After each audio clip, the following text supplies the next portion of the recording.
On this video, we're going to talk about another issue that I have found during my years in law enforcement, in that vehicles do not have the proper lighting and are not properly hooked to the towed vehicle and do not have proper safety chains. Again, if we were to run into any issues with our lighting, depending on the time of day and where the lighting is located, we could be looking at a fine up to $390 for what would be considered a major defect. So the first thing we're going to check is we're going to check the headlights. So I'm going to ask, could you please turn on the headlights? In this case, our headlights are on and both low beams are working, which is great. And then I'm going to ask the driver to please give me the high beam. High beams have now come on and I now see that they're both working properly, which is great. Next thing I'm going to ask for is, driver, can you please give me a left signal? And our left signal light's going on and off, which is great, thank you. Please give me a right. And that's working too, thank you very much. And could you please put on your four-ways for me? And again, we have our hazards, so we're now confident everything up front is working properly. If we were to run into an issue where my headlights were not working in the sense of my head, it was missing a low beam light, it was burnt out, as long as I was running during the day, I would still be able to take the truck on the road, but would have to mark that down in my daily vehicle inspection as a minor defect, which means that I could operate it for the day or I could take it to the garage to get it fixed. My recommendation would be to always get it fixed so you're proper to be on the road. Driver, could you please give me a left signal light? And as you can see up here at the left, we can see the light is working. Thank you, driver. Please give me a right signal light.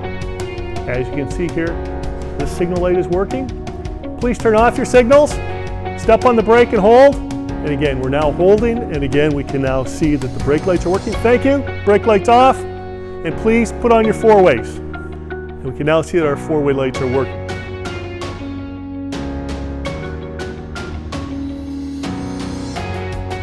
The next thing we'll check now that our lighting is working is we're going to check the coupling and the chains on the trailer. The first thing we're going to look at is actually the case of the receiver. Is it properly secured itself to the truck? Which means, are there any cracks in it?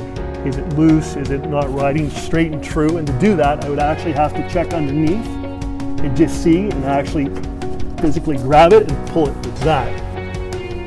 Next thing we want to actually look at is the drawbar. And in this case, the drawbar that's being used today on this trailer is actually the pintle hook assembly. So the first thing I'm going to look at is it properly secured in and that the cotter pin is in so it can't slide out. And the next thing we're going to take a look at is our actual assembly here. We've dropped the trailer down and it's on the ball. And we're going to look here, and one, we've got the cotter pins here, and we've got these to secure that everything's at the right height. And we've got this to secure that our locking mechanism is on top, is secured. In this combination, if we were missing our locking mechanism here, that would be considered a major defect. Next thing I'm going to want to look at when I'm looking at the eye and the ball is I want to see if there's any wear or damage. So there is a number, which is you're allowed up to 20% wear on the eye and on the ball before it would have to be replaced. And again, just by looking at this, this is a brand new ball and everything's properly tight and secured. You'd know very well if you're having these issues with the ball, because in that case, you'd actually, this safety mechanism wouldn't even be able to latch in for you. The eye itself, again, it's a brand new trailer, and I cannot see any wear at all. What we would do is we would actually measure 4 points on this, and then work out what the percentage point is of the wear. My suggestion strongly is to, if it's starting to get worn, replace it, because your safety and the motoring public safety is not worth operating with a piece of equipment that's prepared to fail or ready to fail. The last thing is we're just going to check the bolts, make sure they're nice and tight here on the eye and that they're secured, there's no cracking, and make sure that they're great. And the last thing, just our safety chains are attached with a rated bolt. Again, make sure that it's there, it's actually got a proper locking pin in it, and that it's going to keep the chains to the truck. Finally, what I'm going to do is we're just going to look at the chains themselves. Again, we'll make sure the chains are properly clasped and that they have the proper mechanism here, the clip, which is required in this case due to the heavy trailer. And we're actually going to check all the chain links to make sure that there's no damage or wear or tear in any of them.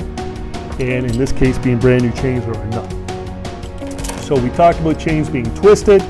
Again, we'll twist these up just to take a little bit of tension so they're not dragging on the road, which is legal. We've made sure our chains are crossed. And the reason we'd like to do that is just more for our own peace of mind. If the trailer should ever pop off, the trailer is going to hit the chains hopefully first before it hits the roadway, and hopefully give us a chance to stop our vehicle.